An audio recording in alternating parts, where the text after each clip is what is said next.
We've seen proposals where the database would be publicly accessible, exposing small business owners' personal and business information even easier to potential bad actors. So that's why it's so important that we pay attention to this when bad ideas come out of Washington, when they come out of state capitals. The Small Business Rundown is the official podcast of the National Federation of Independent Business, the member-driven voice of small business. NFIB and our members advocate to keep America's small businesses strong and independent in Washington, D.C., all 50 states, and the nation's courts. Welcome to the Small Business Rundown, a bi-weekly podcast with information on independent businesses' victories and challenges in Washington, D.C. and state capitals. I'm Tim Goodrich, NFIB's Vice President of State Government Relations, standing in as guest host. Recently, New York State Legislature passed a state-level beneficial ownership requirement that would force small businesses to register their personally identifiable information with the New York Department of State, creating a new state database of the smallest LLCs.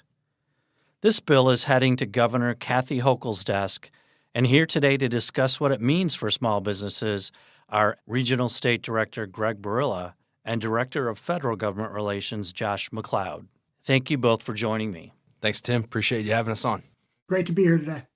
Josh, I know this has been an issue that's come up at the federal level, and we've had several discussions on other podcasts about this. But can you start by explaining what beneficial ownership is, what the reporting would be, and what it means for small business? Sure thing. Yeah, this is a brand new mandate for 32.6 million small businesses across the country. It came about through a law that was passed in 2021. This is completely unrelated to the bill, but it was log rolled by Congress into law. So now we're dealing with the repercussions of what that is. And what that means is if you're a small business under 20 employees and $5 million in revenue, you now get to file your beneficial ownership information with the Financial Crimes Enforcement Network, FinCEN, which is the law enforcement arm of the U.S. Treasury. And Josh, for our listeners, can you explain what log rolling is? Yeah, absolutely. So log rolling is where you have, in this instance, it was the National Defense Authorization Act, NDAA, which funds the military. There's very few bills that Congress passes these days, so you throw in a legislative priority in a must-pass bill like the NDAA, and it becomes law. That's exactly how the Corporate Transparency Act came to be. This is an idea that's been around since 2008, and it just happened to be included in the NDAA, and now here we are trying to repeal that burdensome mandate. But in the meantime, we got some relief, correct? We did. In March, President Trump came out and said this is invasive, it's outrageous, it's an economic menace to small businesses. We have to get rid of this, provide long-term relief for small businesses. So greatly appreciative of that. However, the fight isn't over. A future administration can simply rewrite this mandate into existence, and that's what we're trying to prevent in Washington. So, Greg, New York had a law on the books that was similar to the federal law. And with the action at the federal level, the legislature took some additional action in regards to the beneficial ownership reporting. So can you tell us a little bit about the process, an overview of the bill, and kind of where it's at? Sure. The New York State LLC Transparency Act originally passed the Senate and the Assembly in New York in 2023. And while still burdensome, the information reporting for New York State largely mirrored the beneficial ownership reporting requirements mandated at the federal level that Josh just described. In fact, the state legislation was so closely aligned with the federal standard that it had become practically null and void when the U.S. Department of Treasury decided it would no longer enforce the federal beneficial ownership requirement for domestic businesses.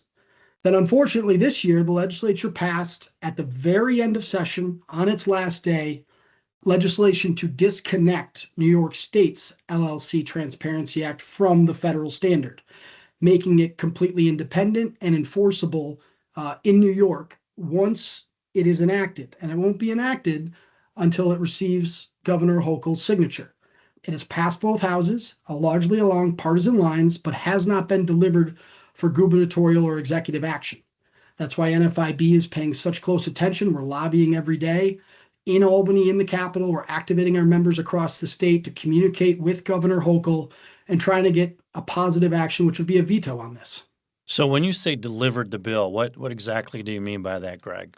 Once the legislature passes the bill through both houses, whichever house passed it first controls the future of the bill. They control when it gets delivered to the governor's desk. It can be delivered at any point once it has passed both houses. And once it is delivered, the governor has 10 business days, or 10 days excluding Sundays and holidays, to take action. So even though this bill was passed in June, it has not been delivered to the governor yet. It will have to be delivered one way or the other before the end of the year. So, Greg, what's the overall response you've heard from New York business owners about the introduction of this bill? Well, first and foremost, I think they're offended to some degree about being lumped in and grouped together with drug traffickers and money launderers and other types of criminals that this legislation and its federal counterpart is sort of ostensibly designed to confront. But at the same time, you are capturing tens of thousands in New York small business owners who are law-abiding, tax-paying, job-creating members of our communities. That sounds similar to what we've heard at the federal level, Josh. No doubt. Small businesses are enraged by this new mandate. And I think to Greg's point, we hear that all the time is, well, I'm not a criminal. Why am I being lumped in with these individuals that are not following the law? And to be frank, are not going to file their beneficial ownership information with the federal government because they're criminals. And so all we've done in Washington is increase the red tape, increase the requirements of law-abiding small business owners, and we're going to miss the criminals that are not going to abide by this law. So, Greg, it's fair to say this just applies to small businesses that are in New York. If I'm a small business owner in one of the other 49 states, why would I care? Because unfortunately, bad ideas tend to be resilient. We see a lot of this when you look at how federal and state public policy interacts with each other. States will often try to counteract or complement policy decisions coming from Congress or whichever administration is in charge in Washington, D.C. So while New York may be first on this, they will not be alone. Beneficial ownership reporting legislation has been introduced in other states, including in California, where the proposed legislation requires, I believe, something like 16 additional pieces of personal or financial information beyond what the Corporate Transparency Act or New York State LLC Transparency Act requires. Also, we've seen proposals where the database would be publicly accessible, exposing small business owners' personal and business information even easier to potential bad actors. So that's why it's so important that we pay attention to this when bad ideas come out of Washington, when they come out of state capitals. And NFIB remains uniquely positioned through its advocacy in Congress, in the states, and in the courts to defend the interests of small business wherever and whenever it's necessary. Thanks for that background information. When we come back from the break, we'll hear more from Josh and Greg about what small businesses can do to stop this bill. NFIB is excited to launch the Small Business by the Numbers podcast, your resource for critical small business economic insight. Co-hosts Holly Wade, NFIB's Director of the Research Center, and Peter Hansen, Director of Research and Policy Analysis, offers a behind-the-scenes look at the economic landscape through the data and stories of small business owners. Find new episodes of Small Business by the Numbers online at nfib.com/podcasts. So, Josh, turning back to the federal level, you mentioned earlier that we got some relief. So why did the administration stop the requirement? Well, a lot of it was because of NFIB's advocacy. We went to the White House staff and said, you've got to stop. This will be an absolute nightmare if you enforce this.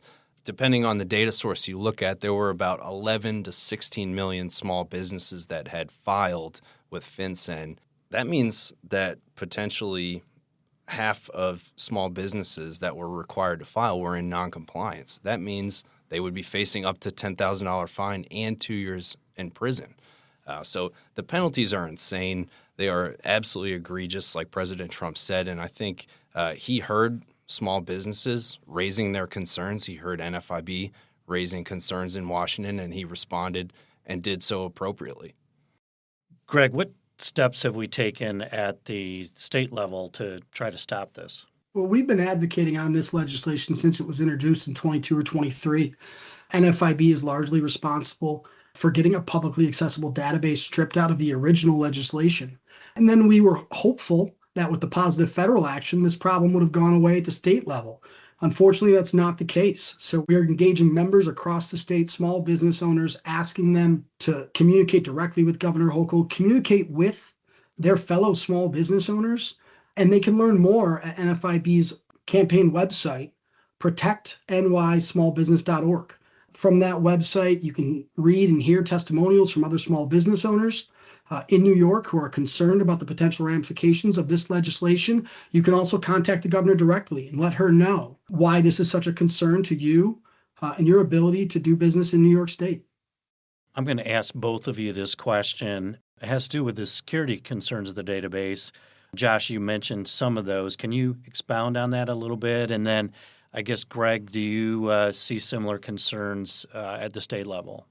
Yeah, it's absolutely concerning, and small businesses are rightfully concerned with the privacy of their information. Right now, local, state, federal, international law enforcement and intelligence agencies can access the FinCEN database without a warrant. And that is very concerning to small business owners and expands beyond small business owners because, according to FinCEN's regulations, individuals with substantial control of the business, meaning, say, the manager of a restaurant or a senior officer of a business, also must file their beneficial ownership information. So it's going to have a whole lot of individuals, American citizens, information on there. It already does, and that's why we're calling on FinCEN, Treasury, and President Trump, and ultimately Congress to delete the information of U.S. businesses that have already filed with FinCEN. And so, Greg, what types of businesses would be impacted by the New York legislation, and what would be the security concerns at the state level? The most unfortunate, maybe the most unfortunate part of this legislation is its burden is directly targeted at small business owners. LLCs in New York, and as you know, and many of the listeners know, most small businesses are constructed as LLCs. So LLCs with 20 employees or less are not eligible for an exemption from this, as other larger businesses are in New York. So it is putting small business owners squarely in the crosshairs, both from a law enforcement perspective potentially, but also from cybercrime and cyber criminals. So, Josh, I guess the question that I have is, why is this focused solely on small business? That's a great question. I think that's probably the easiest target, to be honest. For they're less mobilized than larger businesses. They have fewer resources in Washington to lobby against these type of burdensome regulations, and ultimately that's how issues like this unfold. If you don't have a lot of money and resources dedicated to your effort to push back, sometimes you lose the fight. Definitely a good reason to be an NFIB member if you're not one already. Greg, quick question for you on the filing requirements. How often would they have to file in New York? So New York, this would be annually every year. And any time there was a significant delay in filing, a small business owner forgot or potentially filed some piece of information inaccurately, that would expose you every year, much like the penalties at the federal level Josh was describing, to significant fines, up to $500 a day, and potentially the suspension of your right to do business in New York. Sounds like both proposals at the federal and state level are very concerning. So, Josh, I want to ask you, what's the Small Business Legal Center doing on this front? So the Legal Center has been fantastic in this fight. Their litigation has prevented Treasury from enforcing the Corporate Transparency Act requirement. Their advocacy has helped us get the large support in Congress to repeal, and just to get the message out that this is unconstitutional. This is not something that small businesses are capable, knowledgeable of, or they should be required to do. So it's been incredible to have them in the fight. It's just another added benefit of being an NFIB member is our presence in the courts and fighting back on burdensome regulations through litigation. Absolutely. Greg, you mentioned earlier how New York small business owners can fight back, but would you tell our listeners again what they can do to let the governor know that she should veto this legislation? Well, first and foremost, you can join NFIB. We'd love to have you. Second, contact the governor's office. Do it directly through protectnysmallbusiness.org. Talk to your fellow small business owners in your community. Talk to your employees. Talk to your family. Talk to small business supporters. The governor needs to hear that there is a lot of concern and trepidation out there about the potential for this burdensome, onerous mandate being implemented in New York as soon as 2026. Thank you, Greg. It was great to have insights from both of you. And one of the things that happens at the state level a lot of times is, Greg mentioned earlier, states will pass legislation to put pressure on the federal level if they don't see federal action. So I think it's important you both were here to provide your thoughts on that. And I'm going to ask you, Josh, first, if there's anything else you would like to add.